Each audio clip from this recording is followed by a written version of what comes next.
തൊഴിലാളികൾക്ക് പ്രത്യേക നേത്രപരിശോധനയും കണ്ണടയും നൽകാൻ നൂർ ദുബായ് ഫൗണ്ടേഷനും കേരളത്തിലെ കോളേജുകളുടെ പൂർവ്വ വിദ്യാർത്ഥി സംഘടനയായ അക്കാഫ് അസോസിയേഷനും കൈകോർക്കുന്നു. UAE president Sheikh Mohamed bin Zayed Al Nahyan പ്രഖ്യാപിച്ച എയർ ഓഫ് കമ്മ്യൂണിറ്റിയുടെ ഭാഗമായാണ് പദ്ധതി. ദുബായ് ഫൗണ്ടേഷനും അക്കാഫ് അസോസിയേഷനും സംയുക്തമായി UAE വിവിധ ലേബർ ക്യാമ്പുകളിൽ ഇതുവരെ 666 പേർക്ക് സൗജന്യ നേത്ര പരിശോധന നടത്തി. ഇതിൽ 190 പേർക്ക് കണ്ണട വിതരണം ചെയ്തു. 80 വനിതകളും 586 പുരുഷന്മാരും അടങ്ങുന്ന തൊഴിലാളികളാണ് നേത്ര പരിശോധന ക്യാമ്പ് പ്രയോജനപ്പെടുത്തിയത്. ഭാവിയിൽ കണ്ണ് പരിശോധന ക്യാമ്പുകളും ആവശ്യമായ ശസ്ത്രക്രിയകൾ നൽകാനുള്ള പിന്തുണയും ഉറപ്പാക്കുന്നതിനായി നൂർ ദുബായ് ഫൗണ്ടേഷനും അക്കാഫ് അസോസിയേഷനും ഒരുമിച്ച് പ്രവർത്തിക്കും.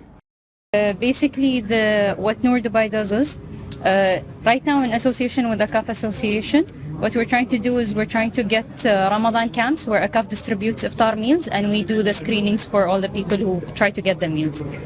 So far, in 6 camps, we have almost screened 700 people, and we've provided almost 200 free reading glasses.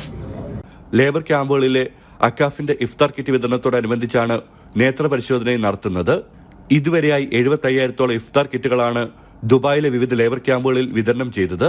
വിവിധ കോളേജ് അലുമിനി മെമ്പർമാരായ 300-ഓളം സന്നദ്ധ പ്രവർത്തകരുടെ സഹായത്തോടെയാണ് പ്രവർത്തനങ്ങൾ മുന്നോട്ട് കൊണ്ടുപോകുന്നത്.